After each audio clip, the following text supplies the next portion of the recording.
Welcome to another episode of WeakLEE Podcast. My guest here with me tonight is somebody I've been knowing for a few years now.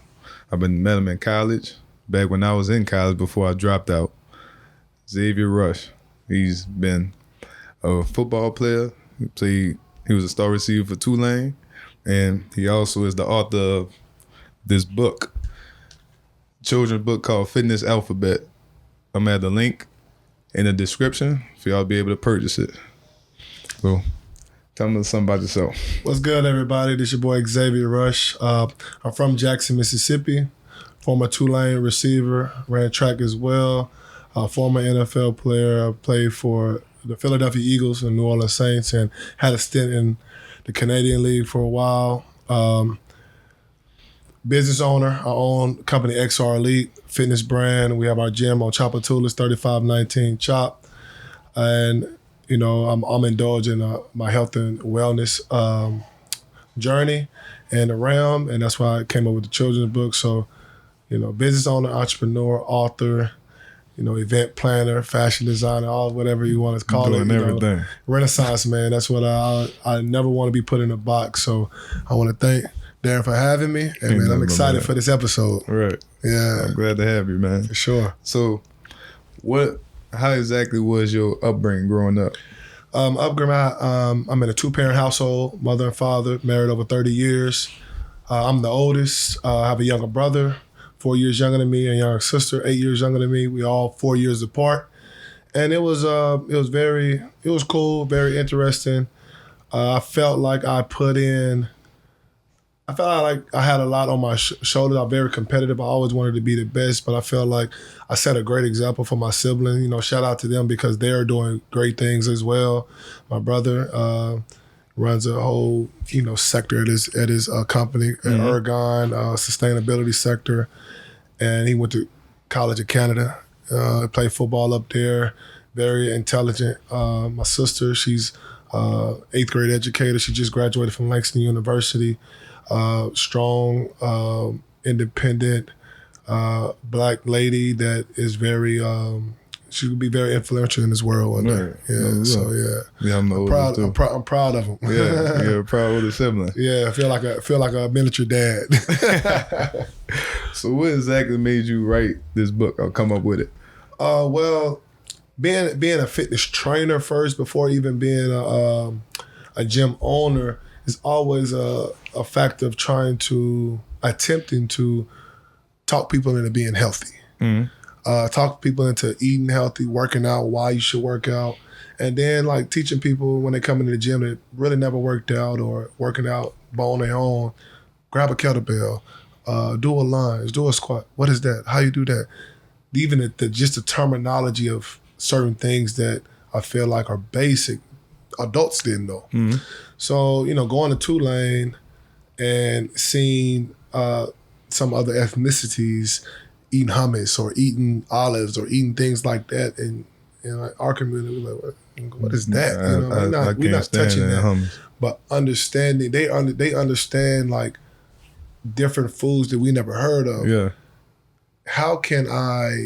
I wanted to know, how can I influence not just our generation, but the generations to come. So I came up with, this book is just one of 4. It's a series that's coming out. All right. Fitness is the first thing because it goes along with my brand, goes along with really what XR Elite started on, fitness and training. The next one is mental health, which will be out this summer at one point.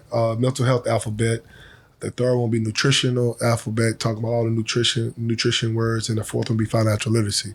So basically just educating our youth on the 4 pillars of health that can enhance and influence all generations. Because if you buy your sons this book, who's reading it to them? You. So some of this information that you're not privy to, then all of a sudden you're learning through a children's books as well. So not only am I reaching the people that I work with daily, I'm also reaching the youth because I did used to be a teacher as well. Right. Yeah. So. Yeah, because I need to be getting on that health stuff because I start working out, then 2 weeks later I stop. And then like it's the working out, but like just what we put in our bodies. Yeah. Because me, for a while, I thought I was healthy, playing in the league, gaining weight the right way, doing all these things. But as I grow older and educate myself more, I learned that a lot of those things are not as healthy as we think.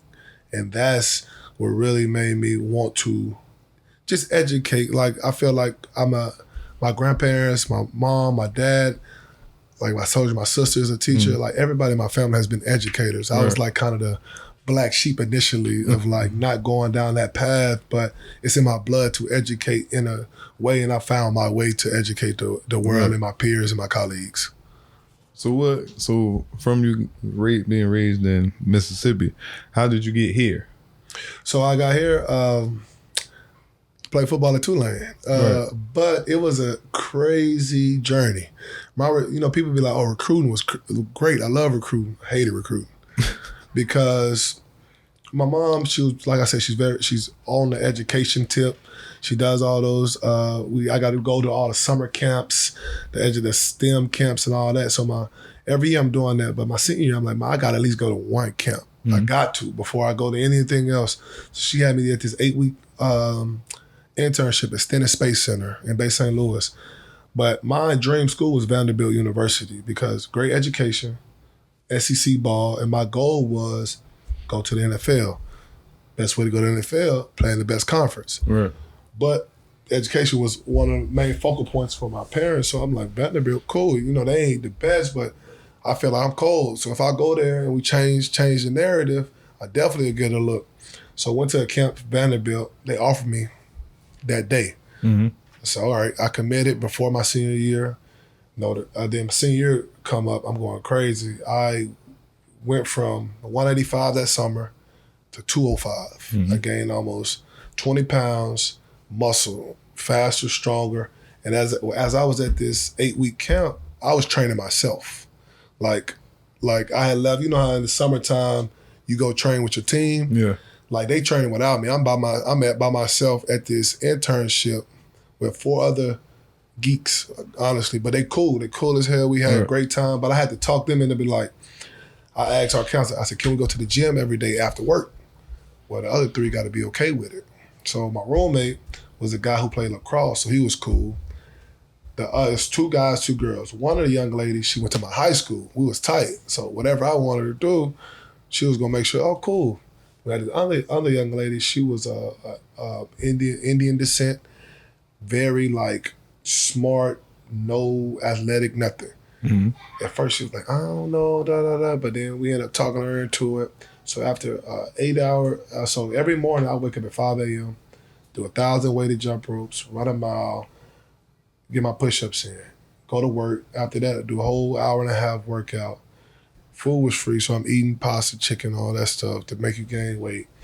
Doing my abs at night, taking my protein shake, doing what I can, because in my mind it's like my partners, all my friends and all my teammates back home, they getting in, they working.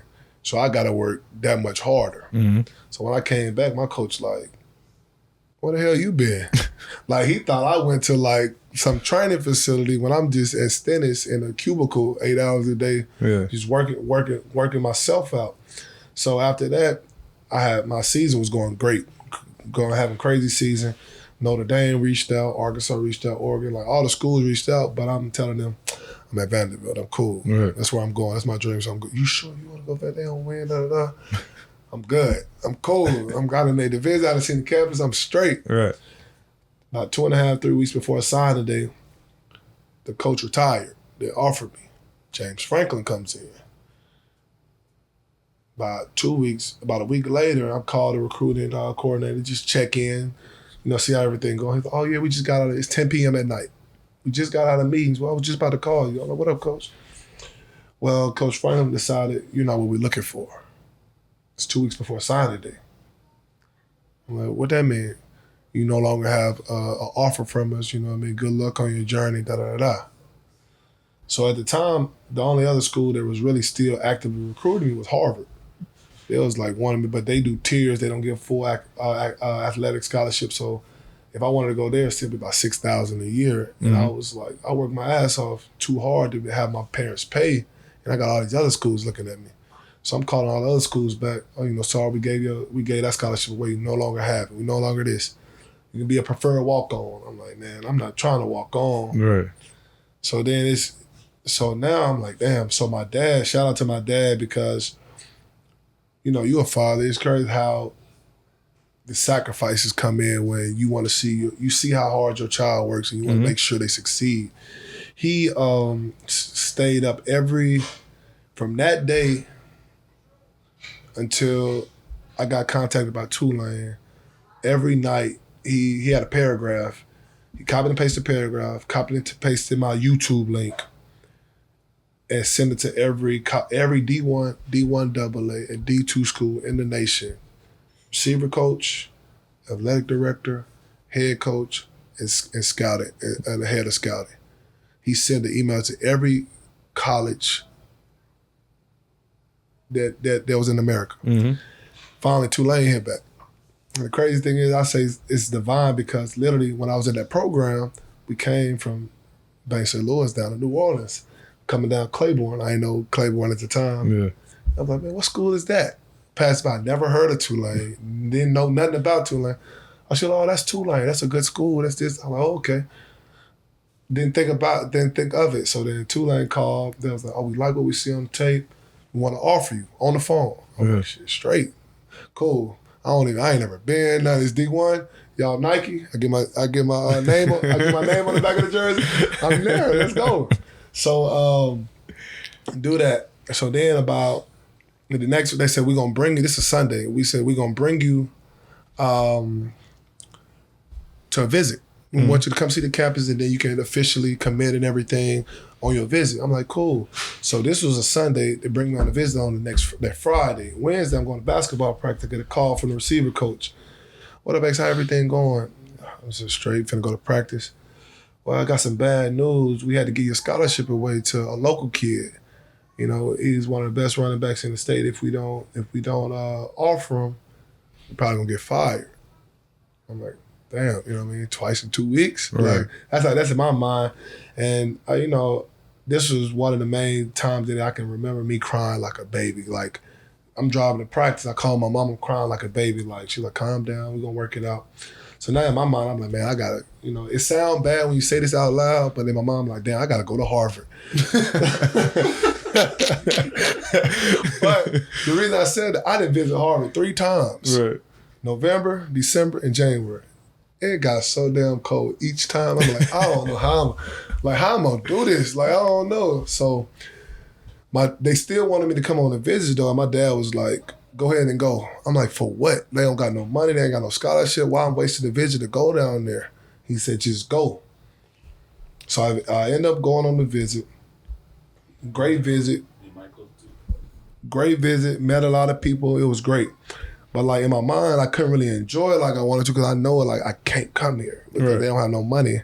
And they can't afford Tulane just off GP. So I go Sunday, I go to Toledo office. He was like, oh, how you like everything? Da, da, da. I was like, it was cool. I enjoyed people. It was good. Do you want to come here? I said, if I could, I would. It was like, oh, yeah, da, da, da. Do you want to come here? I said, if I could, I would. So he talked a little bit more, and then he come back. So would you like to come here? I said, nah, this 17-year-old me. This is not professional me. Right. I'm like, bro, I said I could if I would. Like, y'all ain't got no bread. Y'all ain't got nothing. My mama not paying.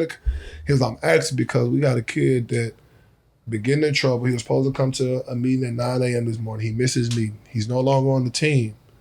So now you're able to, like, we have a scholarship level. If you want it, it's yours. And I was like, hell yeah, I want it. And the crazy thing is, like I said, everything happens for a reason. Everything's divine because that was on my dad's birthday. It was on my dad's birthday when I got offered and I committed.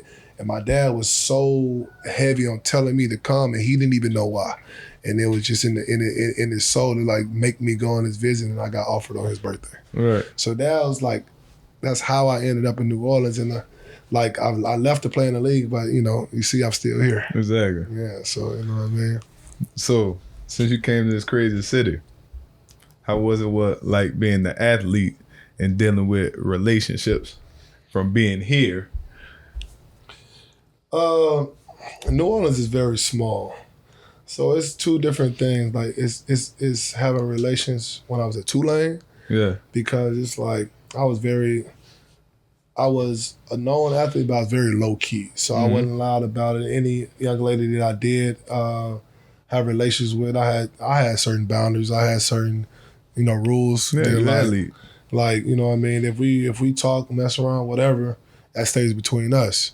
If I hear about it, I don't know you. Exactly. It didn't happen, you know what I mean? And, I had a couple instances where I had to prove that I was standing on business, as they say these days, you know what I mean? Like, I hear something, and then all of a sudden now I gotta act like I don't, like, you know what I mean? You don't exist, you know what I mean? So, but it was like, that was the Tulane, but like when I left Tulane, my senior year, I was in a relationship.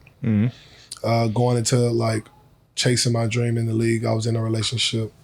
And then that kind of got rocky because I felt like my relationship at the time, the support system wasn't there.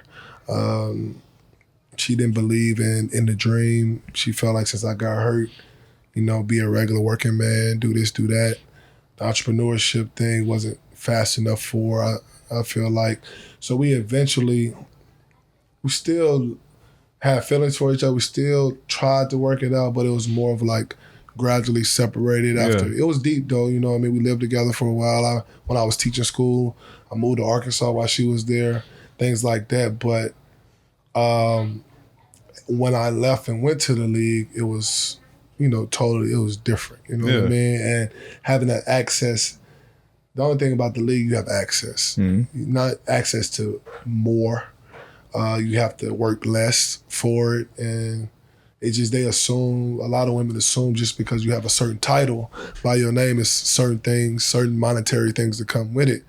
And what I learned early from an OG is you just set your boundaries. You set your boundaries, you let them know what it is, what it's not, what they can get and what they can't. And then whoever is about it, they're about it. Whoever not, don't be afraid to just, no matter how good they look, no matter what you feel like they may offer, don't compromise your boundaries and your saneness for no BS. Yeah, it's all about what's important and what's important to you. Facts. And a lot of people ain't gonna be able to be a part of that. They may act like they is, but when it comes down to, all right, well, like you said, I'm hurt. You still rolling with me or what? But I ain't gonna, after me and my ex at that time separated, I was on some whole other shit, bro. Yeah. Like I wasn't trying to get no relationship. That was my first. That was the intro when we sat down. And what's your name? My name. Oh, yeah, I ain't looking for a relationship. Yeah, like that's the deal. But you know what I mean. Right now I'm engaged. So my fiance now she got me out of that. Exactly. You know what I mean? But it takes the right person to get you out of that. And it took a little minute. Yeah, yeah. Cause we try to fight it for a minute. We try to fight it. But like understanding and knowing, cause through that whole journey, I met and experienced a lot of great women. Women that are influential to our society, women that are still great friends of mine, like women that you can, if I needed something, or me and my fiance needed something, and I asked, they would come through. Right. You know what I mean? But it's just, we were better as great friends than romantic partners. Exactly. And you have to realize that, and that's why any woman that I did have relations with, I was always respectful. Even if I didn't want a relationship, I'm always gonna treat you with respect. I'm always gonna treat you like a friend, and I'll be there for you, but we just know our boundaries. Exactly. You know what I mean? So, because I feel like a lot of people forget, like, if you're messing with somebody, they forget that people are still human. And you still, can form a friendship or a relationship in a whole different manner. Exactly. So, yeah. I completely agree, 100%. Yeah. Because it's like, once I had my whole separation thing in my mind, I was just on some, like you said, this is my name. I ain't looking for nothing serious. Nothing serious. We could be friends. We could do whatever. But that's it. Facts. And that's all it's gonna be. Facts. But like you said, it always takes that right person to change your whole mindset. And then you have to be ready for when that time comes to fix your mindset of, all right, this is how I used to be, but this is where I'm trying to go. I ain't gonna even say, because it took me, like, me and my fiance, we dated, talked 5 years. Yeah. So it's gradual. You know what I mean? It's gradual understanding, being honest with yourself, being honest with your partner of where you are mentally, where you come from. Like, and if they rock with you like you feel like you rock with them, it'll happen. Yeah. It'll happen. Just being real, understanding humans are humans, not putting unrealistic expectations on somebody. Mm-hmm. Just go from there. You know what I mean? And that person not rushing you. Right. Like you said, she gave you 5 years.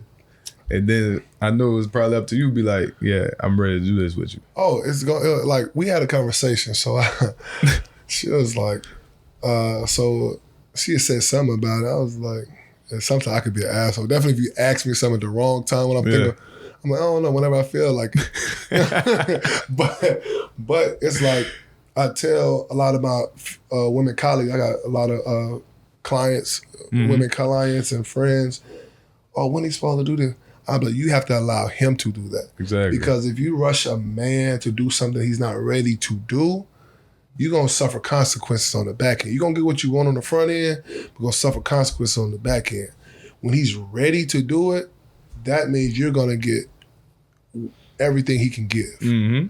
You know what I mean? And more. Because he did it on his own terms. Whenever any man, definitely alpha man, feels forced, it's going to be neglect. It's going to be, you're going to feel like maybe regretted something, or he's going to hold it against you. Yeah. And you, as a woman, you don't want that.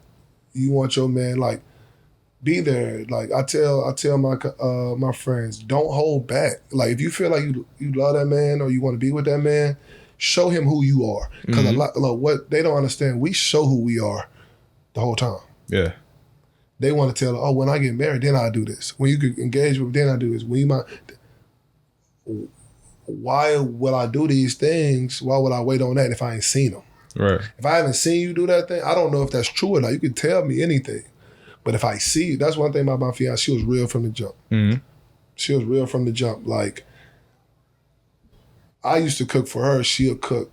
She'll come over to the crib. If I leave and she's still there, she'll clean.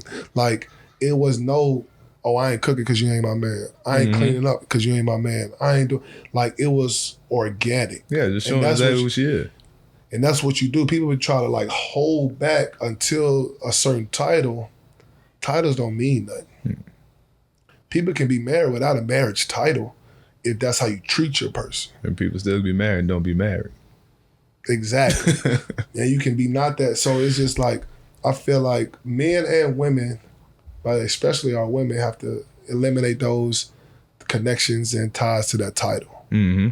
I feel like it's like certain women, when you say, oh, I'm talking, and then you be their girlfriend, they your girlfriend, all of a sudden you get a different side. Yeah. Girlfriend to fiance might get a different side. Fiance to wife, all of a sudden you get a different side. It might be good, right, but it might be bad. Exactly. You know what I mean? Yeah, for but sure. Then they wondering why you ain't changed none. I done gave you all of this, all of me for the whole time. You seen me already.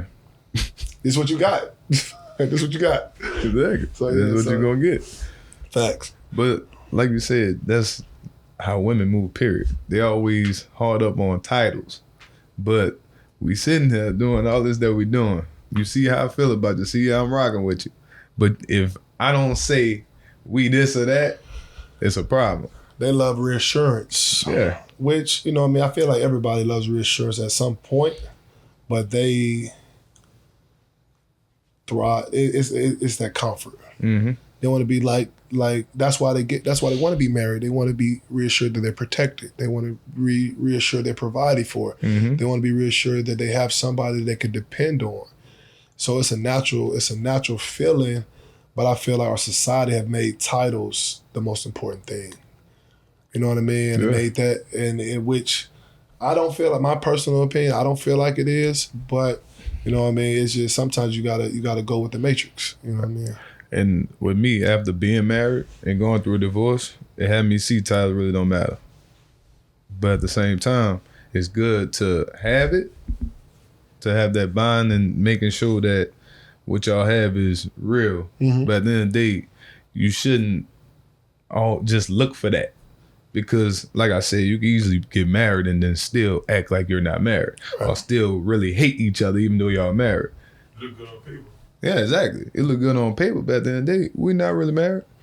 You probably married. It's a you business sleeping contract. in one room, she sleeping in another room. Business contract. Yeah, exactly. You know what I mean? And that's what I feel like. But, you know what I mean? I don't know people spiritual or religious or anything like that, but that's what marriage, a lot of marriage is really built on, is the contractual agreement. Yeah.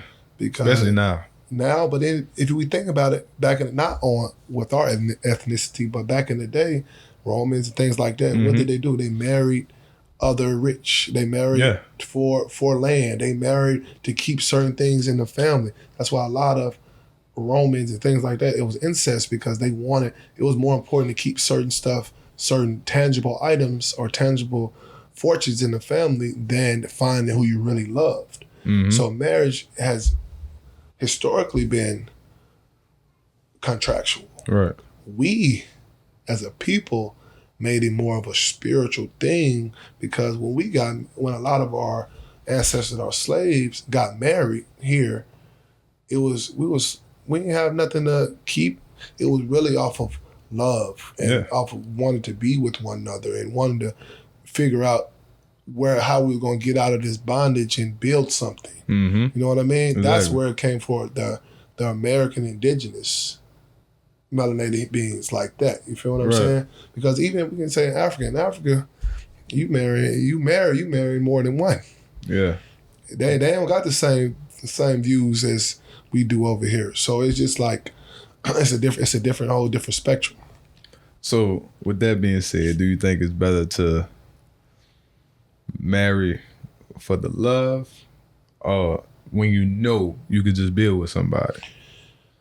I'm a person, I'm never going to put myself in a situation where I can't be happy energy-wise. Right. So I feel like I'm marrying one of my best friends. I'm marrying somebody that can pour into me. Even when I'm mad and she pisses me off, anything, I wouldn't trade her for the world. You feel what I'm saying? Because I know how she supports me.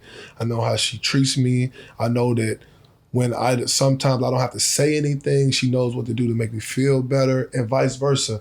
So I feel like you want to marry the person that can put you in the energy ramp to be successful. Because if you marry that person and you got the right energy, you can be rich, you can be wealthy, you're going to build. Right. You're going to do that. You feel what I'm saying? So I feel like you marry the person that's best for you. Exactly. Energy-wise. So like it don't matter what they have because those tangible things can go away in the blink of an eye.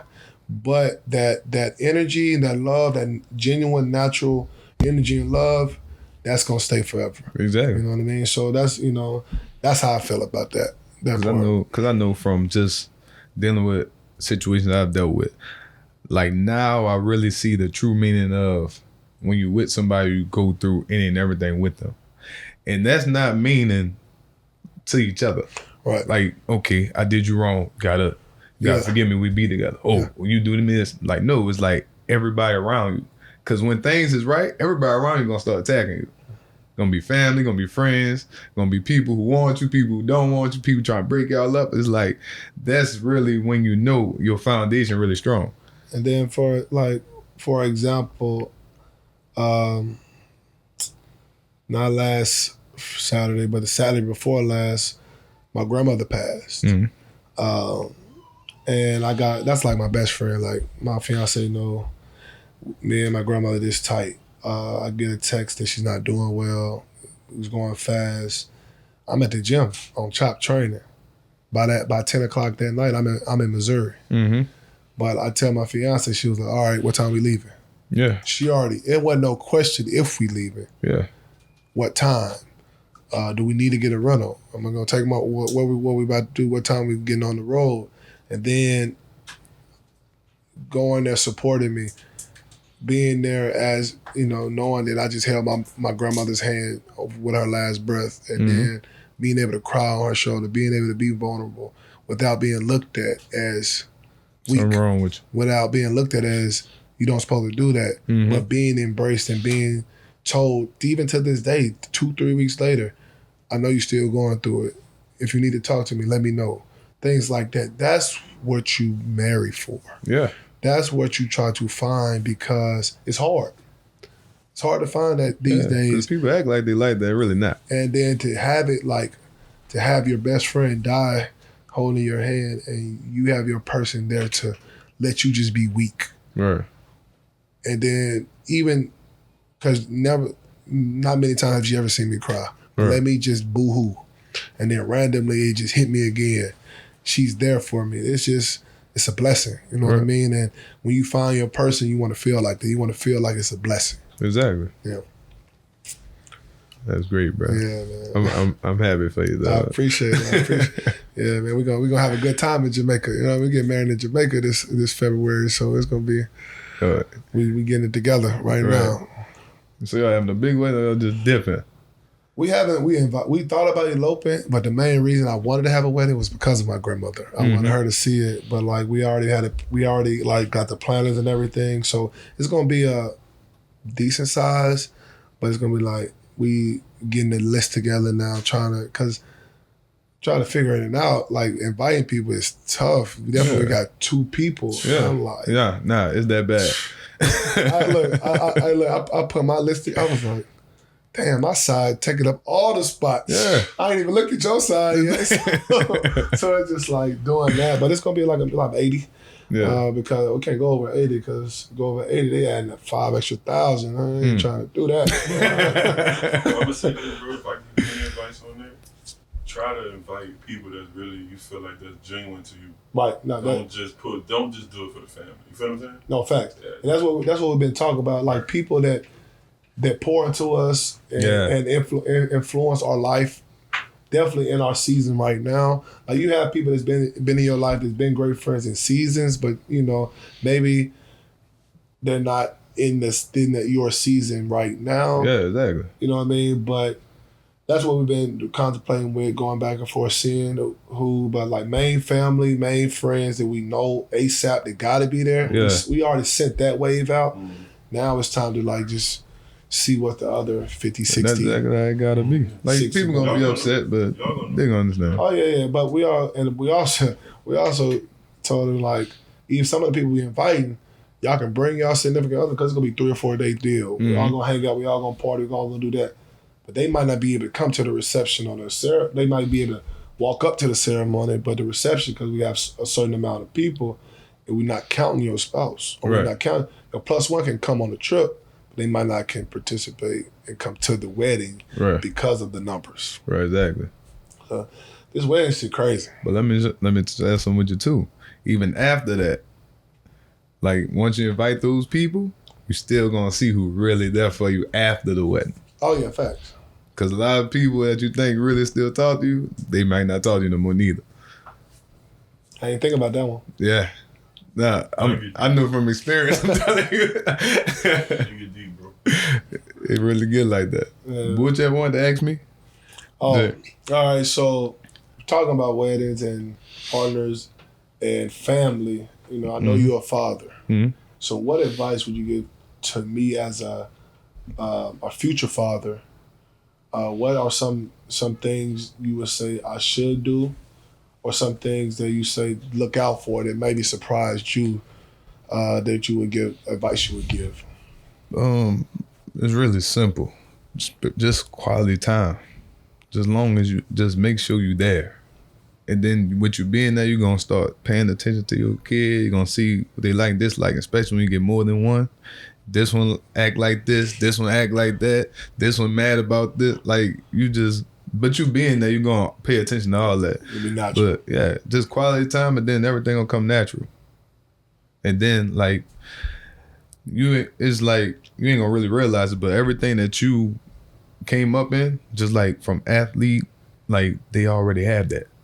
It's going to be real interesting. Cause like, especially with my oldest Drew, like all I did was show him basketball. He already knew how to shoot. And it's like, it's in him. And he knows it's in him. But he's and then the crazy part about it is I had no work ethic and I already see it in him. Cause like he gets tired of doing anything so quick. And I'll be like, bro, like he's really me. Like it's crazy. And I'm just trying to work how to get him out of that. Don't be me. Don't be me. Exactly. Don't be me in that instance. Don't be me. Exactly, but it's hard. But as long as you spend that quality time, you're gonna be perfectly fine.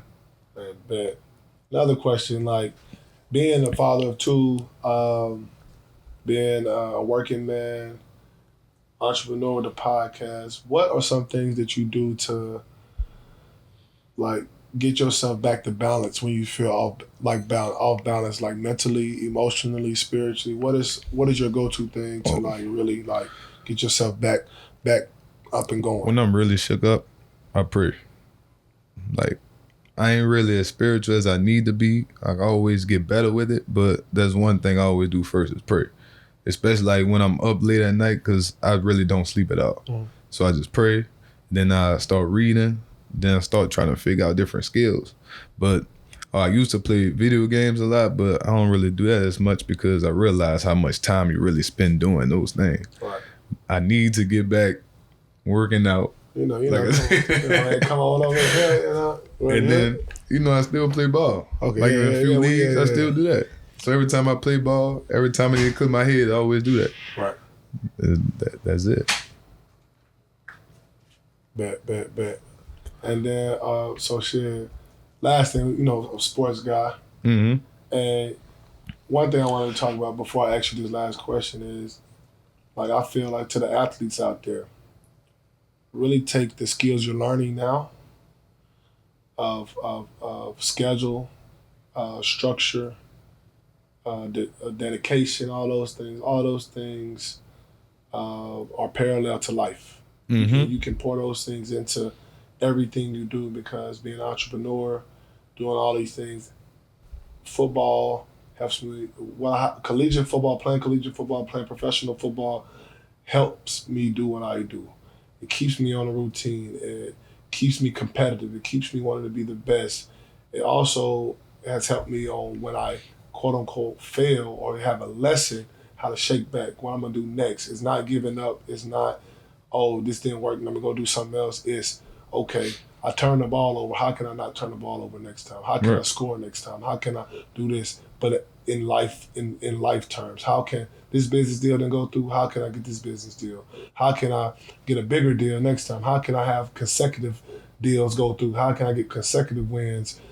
Just going back, looking yourself in the mirror, looking at the game plan, critiquing yourself, being honest with yourself, being honest with your decisions, and not thinking all the time that you're the shit. Somebody always out there better than you. Or trying to take your spot. Right.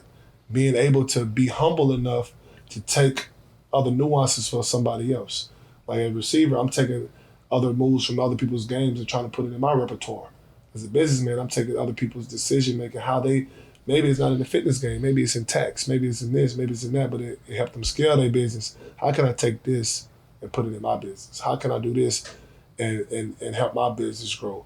So it's the same outlook, and I want to let athletes know, you don't forget about what made you a great athlete, because that can make you a great and successful person. Right. You know what I mean? And talk about sport. Last question. What you think about these playoffs? Before you start, I just want to say that the score right now is 35-19, and Luka got 20 in the first quarter. So about these playoffs. Well, yeah. Started off like that. Dallas. Dallas and Boston? Yeah, but Dallas gonna take it. You think Dallas gonna take it? Tell me why. I say Dallas gonna take it. I'm not gonna be surprised if Boston does take it. Mm-hmm. Boston has all the tools to make it happen. Like, if they don't make it happen this year, they might well throw the whole team away. Mm-hmm. But I just feel Luka and Kyrie ready. Especially with the experience with Kyrie coming there and helping the team out. Mm-hmm. And they role players, rolling right now. That trade saved their season. Exactly. Them two trades saved their season for sure. And they rolling right now. So since they rolling still, I'm rolling with them. But like I said, I won't be surprised if Boston got the team to really do it. But I don't think they're going to do it. If they don't do it this year, it's wraps. Like, just cut it. They need to throw the team away. You got the perfect roster to win the championship. So, I'm going to disagree with all of it. I'm listening. First of all, I feel like Minnesota's still going to win tonight. Dallas in 6. I feel like Dallas in 6. Right. Still feel like Dallas going to the finals.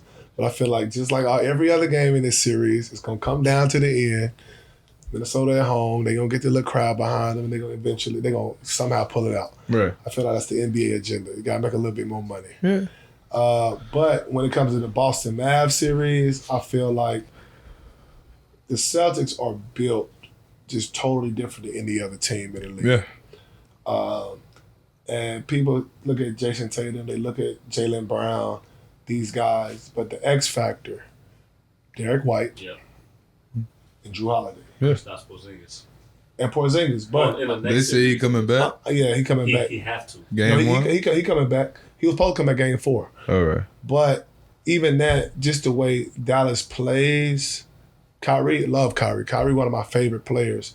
I just feel like if you put them together, Celtics got 5 that can go get their own bucket anytime. For sure. And I don't feel like with the type of defense Boston plays, PJ Washington not going to get his own bucket. Derek Jones not going to get his own bucket. And you got Gafford, who's a liability, he's gonna be in the post the whole time. On defense, he's good on defense because he's a rim protector. Porzingis and Horford come out there, it's 5 out. Exactly. You don't have a rim protector anymore. So who gonna stay in front of Tatum? Not Luka. Oh no, they're not. Defensively wise, they're terrible. But at the same time, that's what I said about this Timberwolves series. Because Timberwolves, they got the defensive team. They do, but they don't because Gobert is not it, bro. My bad. He's not it. Because, like, if it was me, I'll start Gobert because they numbers is cool with him on the floor. Yeah. But, like, I'm putting Nas Reed in. Yeah. Because, A, you got Nas Reed in. Then you got shooting. And Gafford been killing you, blocking all y'all shit. I know what your problem is. What? The fact I played ball with you before, and the fact I know how you play. That's why you like the team that you like. No, I like them because they do shoot. But in the NBA these days, if you can pull out your rim protector, if your 5 can shoot, and you got 6'8" Tatum, Jaylen Brown, you don't have anybody else in there to help off because that's the Timberwolves problem. Gobert is on the block. Right. So when Anthony Edwards drive and try to lay it up, Karl Anthony Towns try to put that weak ass layup up, Gafford they're smacking, playing volleyball with their shit. You feel what I'm saying? Because he ain't got to move nowhere. Yeah. But if Porzingis or Horford will get hot on you quick if you leave him open. Definitely. You leave Horford and try to come block a shot and he hit 3 or 4 on you. Now you got to stick to him. You got Tim and Jaylen Brown going straight to the rim. Derek White. Yeah, straight to the rim. I think we overestimating the Celtics role players right now. Yeah. It's only 3 people on the Celtics that can get a bucket. Oh. Derek White, Drew, Jason Tatum and Jim. So Drew he's not a bucket getter. Drew just went for 28 though. Against the Pacers. Okay, the Pacers beat Dallas twice this year. That's regular season. But it is. But you got to play you got to play against whoever you play against. Yeah. You feel what we playing a whole different game in the summertime. Yeah. But Drew has done it. True. And in the run they had with Milwaukee, Drew was a very vital piece in buckets. Yeah. The thing is, in buckets. Let me tell you why. But is different with them. I'll tell you why he's not getting buckets because he got to guard one of them too. It's fine, but Drew can, but Kyrie got to guard him. Right. And Kyrie smaller, but weaker. That's a bonus for Kyrie to guard Drew. Why? Because he ain't got to work like how he working guarding Ant. A lot. You know what I would do if I'm the coach? 5 up. I'm posting Kyrie with Drew. He can't stop that because Drew just showed you he posting bigger dudes for the Pacers than Kyrie. True. I'm posting that, and then if you gonna switch that, then I'll start running my offense because you can put Kyrie in foul trouble quick. Running through Drew the whole series. No, I'm not saying the whole series, but they go like if it worked. Drew has proven he can go for 30. He can lock down, get you 3 steals, a block, and 4 assists. He has proven that because then you got Tatum who can go get a bucket anytime, Brown who can go get a bucket, Derek White who got the green light. So now if you got Drew feeling confident and you all them 3 already super confident, that's That's what you don't It's a lot want. to work against. Yeah, That's what you don't. That's what you don't want. It's pretty much be a battle with two different archetypes. You got like your super team kind of build, and then you got the old school 1 to 2 stars, and then elite talent. Like, ball. Really, the Mavs literally are built like the old Cavs with Kyrie. It's built the same way. Oh yeah. Just a better defense, honestly. And then I just feel like it'll be the reason Boston got because they can switch everything. Yeah. That's why the Timberwolves are having a difficult time because nobody can really play defense. Nobody can play defense on Kyrie. Or Luka. Either one. But I feel like you can throw. The Celtics can throw more at Luka than anybody else. They can throw a 6'9" Tatum strong. They can throw a Brown. Can't throw no Porzingis off Horford though. No. They can throw a Derek White. They can throw Drew 4 out of 5. Horford can hold his own enough. Mm-hmm. Yeah. You feel what I'm saying? He can be physical enough, but you got 4 guys that if they screen on the perimeter, you gotta screen Gafford. And if I'm screening Gafford, I'm blitzing because I'm letting Gafford get it off the roll from the free throw 3-point line because he's gonna travel. Without Porzingis, they gonna get ate up on the inside. So without Porzingis, they get ate up on the inside. They struggling to guard the inside. And them, you going against 2 people who could get to their spot whenever they want to. Well, how tall is Gafford? Like 6'10", 6'10", 6'11". Derek Lively like 6'10". Tatum about the same height as them. Yeah. So and Tatum is rebounding right now. Tatum one of the people. He don't understand his. Like what body but he averaging 10 rebounds though. True, but like Jason Tatum can be doing way like Jason Tatum can clearly be the best player on the court every night and he just But I'm a Celtics fan, so I've been telling people for years. Right. I told people that Derek White was the X factor. Yes, I agree. Even when he had the messed up hairline. That was a great trade for him. He's the X factor. Then I tell people in the playoffs, even though his left hand is trash, Jaylen Brown. They got better. It did. Jaylen Brown is the dog. Yes. Jaylen Brown is the pit. Jaylen Brown is the walk roller. He's the one that I don't care. I'm going to get it. Tatum is more of the like Labrador. He big. He look good. Right. But then when it's time when a burglar come inside, he's like I think that's the only thing that really make them unstoppable is that. Your 2 best players, they don't have a clear hierarchy at all. Because Jalen, swear to God, he the best player on the team. Right. And what has been but Jason will never say he the best player on the team. But Jalen's like, yeah, I'm the best one up in here. Like, I'll give y'all 45 a night if y'all need me to. But that's the mentality you want. You wish Tatum had that mentality. Because Tatum got everything. Because if he had it, then you can get Jalen to accept being a number 2. He can't accept that. He want 25 shots. Because he know he need it. He think he could. He deserve it. He think he earned it. He think he earned it. Yeah. And can you argue with him? No. Jason is not giving ability. Because look, in the finals against the Warriors, who showed up and who didn't? Brown. Jaylen Brown went crazy. He always showed up. He went crazy. And Tatum went for like 14, had me pissed off. You must have bet that. I ain't bet. Oh, you know what? I had the Celtics early in the year. You know how you put them little championship parlays together? Yeah. I was on my last one. I had like $5 for like $60K. I'm like, I'm about to cash out. Taylor let me down, bro. I was like, bro, they must knew my ticket was about to He's definitely on my no bet list. Yeah. I bet on Derek White. Yeah, I do too. And then I underbet everything. I do Derek White and Jason Tatum rebound. Jason rebound. He gonna get them. Because even if he off, he gonna go get some rebounds. For sure. He'll get them boys for real. But thank you, Xavier. I appreciate for doing this man. episode with me, man. But this was fun. I appreciate it, man. And I'm glad you're doing this. You know what I mean? When you first put out the first episode, you know what I mean? I was like, you know, we done had conversations. I know you'll be a person that really give real perspective, real advice, and real talk to people. And I was happy we was able to finally get on and talk, man. I appreciate you allowing me to share my thoughts and things on your platform. Right. Appreciate you being on. Appreciate you, brother. Thank you. Yeah. Again, link gonna be in the description. Purchase it. The whole series gonna be coming out soon. And then if y'all in the city, man, come by the gym. If you reference this podcast, the first workout free.